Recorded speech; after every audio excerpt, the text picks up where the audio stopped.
Au cœur de Mumbai, plus grande ville de l'Inde, près de 22 millions d'habitants et très célèbre centre de l'industrie cinématographique avec Bollywood.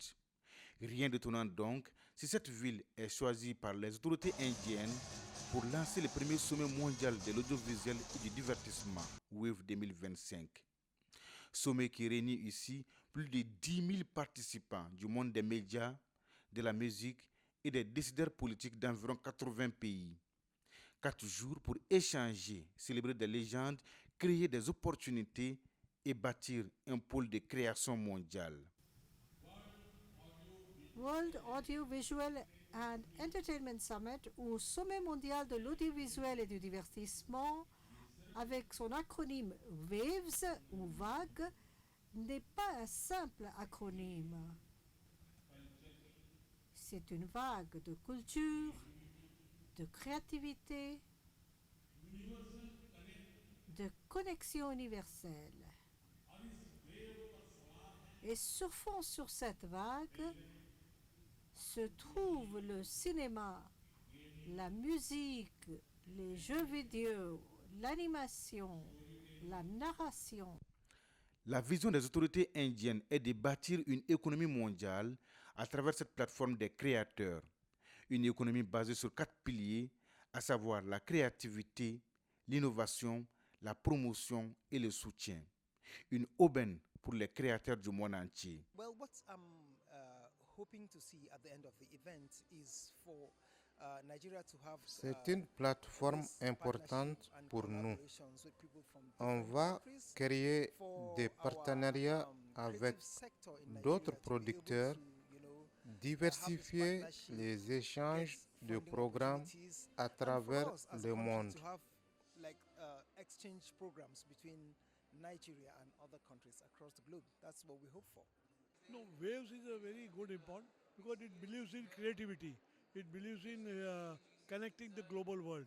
Here in India, C'est un événement industry, à trade, grand economy. impact So all car this could be il projected permet into de connecter creativity, les and by peuples, connecting people de together. développer And also this cannot be l'industrie done without, créative.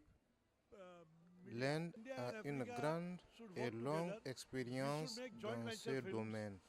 of Africa, Indian artists, Africains and we should et also Indiens ont have là a lot of culture together. We une should have a lot of cultural opportunité program, exchange unique of programs, de exchange développer of actors, leur pays. exchange of. See, today there is a good synergy between India and Africa to work together, because Africa is a future developing country.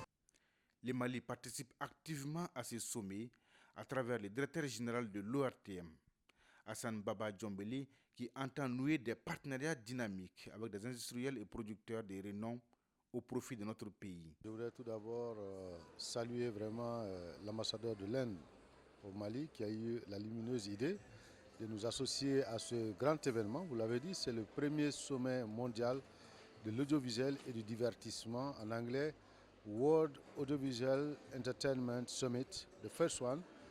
Donc la première rencontre du genre à travers le monde. Il faut reconnaître qu'à la cérémonie d'ouverture ce matin, on a compris que l'Inde a réuni l'ensemble du monde de la communication, mais du cinéma, de l'audiovisuel en un seul espace, et en 4 jours pour échanger, pour discuter vraiment de nouvelles technologies. En tout cas, c'est pour nous une grande opportunité de pouvoir rencontrer de grands noms de la réalisation du cinéma, des acteurs de renom. Vous avez suivi à la cérémonie d'ouverture, il y avait le message du célèbre acteur que beaucoup de Maliens connaissent, qui s'appelle Amitabh Bachchan, dont les films ont vraiment animé notre enfance. Donc c'est pour vous dire que nous sommes vraiment à un tournant, à mon avis, très important de l'audiovisuel et du cinéma, parce que, comme l'a dit le Premier ministre indien, il s'agit aujourd'hui de connecter les idées, de connecter les esprits. Et c'est la raison pour laquelle ils n'ont pas hésité à inviter justement les grandes entreprises, notamment Hollywood, Nollywood, Bollywood, toutes ces grandes entreprises du cinéma qui se retrouvent ici, y compris également les acteurs de renom qui sont ici dans cette salle pour 4 jours de débat, 4 jours d'échange. Je pense que vraiment c'est une grande opportunité en tout cas pour l'ORTM de pouvoir participer à ce rendez-vous. A noter que plus de 120 panels de discussion, des rencontres B2B, des projections de films et des séries, des jeux vidéo sont au menu de ce sommet WIF 2025.